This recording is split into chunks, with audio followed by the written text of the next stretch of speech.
Here are two stories that should encourage you to value your time. They're both from people I know who were faced with important decisions about their future, their careers. And I think they'll lead us to a place where we start to work out what's really important. The first one was when a friend of mine faced a difficult decision. He'd been offered two similar jobs and he came to me for some advice. Now, one of them was higher paid, a couple of £1,000, but it was the other side of the city he lived in, and it would be about a 45 to 50-minute journey.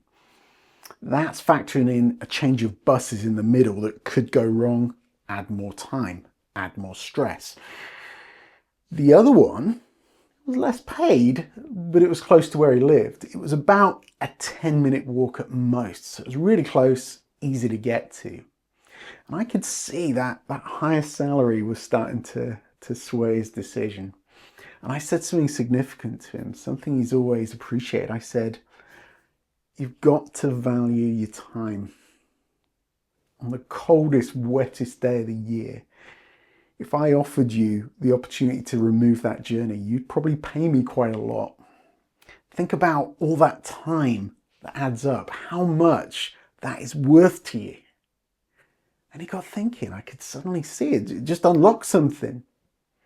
And he went with that job that was closer to home. And he always came to me and always thanked me. He said, I just didn't appreciate at the time what I could do with all that extra time, how easy it is. There was a value there. So that's something to think about. The other story I'd like to share was when someone else I knew was making a decision about their future. And it was quite a quick decision. I work with a director within a company I work for, and at a conference dinner, we once sat speaking and we were with a group of people, and the conversation shifted to a vacancy that might appear that was one step above. It was a senior director role, the big boss, head of the department. And everyone at the table just naturally assumed he would go for it. I knew him a little better though, but I remember how the conversation went, and it made a big impact on me. So he was just told, well, surely you're going for this job. And his response just surprised everyone, because he said, no, it doesn't interest me. Well, this was different. You don't often get that in corporations. Then he went on to explain. He said, I earn just enough right now to go at 5 o'clock when I need to. And I also get my weekends. He went on to explain that if he took this job, it would be a better title, be a lot more responsibility, more money. But he said those shareholders would expect a lot out of him.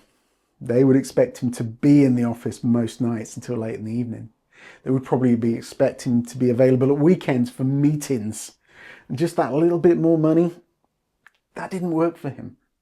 He was proud of what he did, but again, he went on to explain the things he did with his time. He was interested in art, in music.